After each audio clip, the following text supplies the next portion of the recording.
The first is to vote in person on election day, the second is to vote in advance at the polling station in person, and the other is to vote by mail. Early voting data is updated every day in the states, while mail vote counting can only begin a few days before election day. Generally speaking, the Democratic Party has an absolute advantage in the postal vote, while the Republican Party is better than the Republican Party in voting in advance in person. In the voting results on election day, the Republican Party can generally crush the Democratic Party. It should be noted here that voting in person is the real data, while the postal ballot can only be judged according to the past voting behavior pattern of voters. Although it is not perfect, the balance of power between the two parties can be grasped relatively accurately in practice. As of October 26, more than 60 million Americans had cast their ballots ahead of time, twice as many as the 2016 election. From the daily updated results of the vote count, we can make an accurate judgment on the direction of swing states. At present, the number of votes won by the Democratic Party is nearly twice that of the Republican Party, and many media continue to take advantage of this to build momentum for Biden. However, it should be noted that most of these votes are from deep blue states, which is expected and cannot dominate the final election results. The swing states of the 2020 election are not the same. Swing states include Nevada, Arizona, Minnesota, Wisconsin, Michigan, Pennsylvania, New Hampshire, Florida, North Carolina, and Georgia.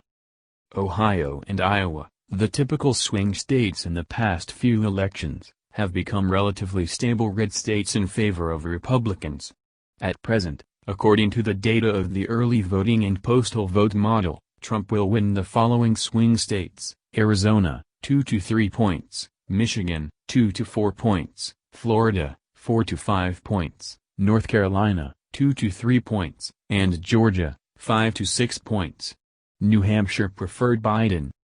So the decisive battle for this election should be in Wisconsin, Pennsylvania, Nevada, and Minnesota.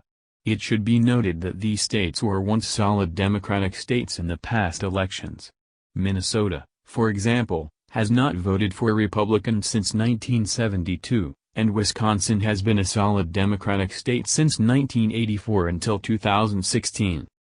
In these states, I think they can be divided into the following situations. 1. The polls in Wisconsin are very tight, and the data are very tight. This state may become a state Trump won in 2016 but lost in 2020. 2. Minnesota and Nevada may be Trump's surprise in 2020.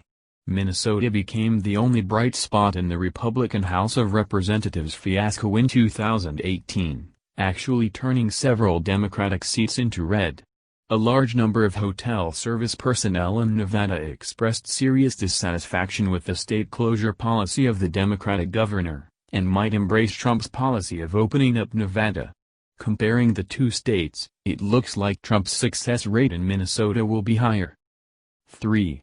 The situation in Pennsylvania is very special.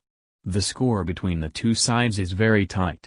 The state may become the birthplace of election fraud litigation.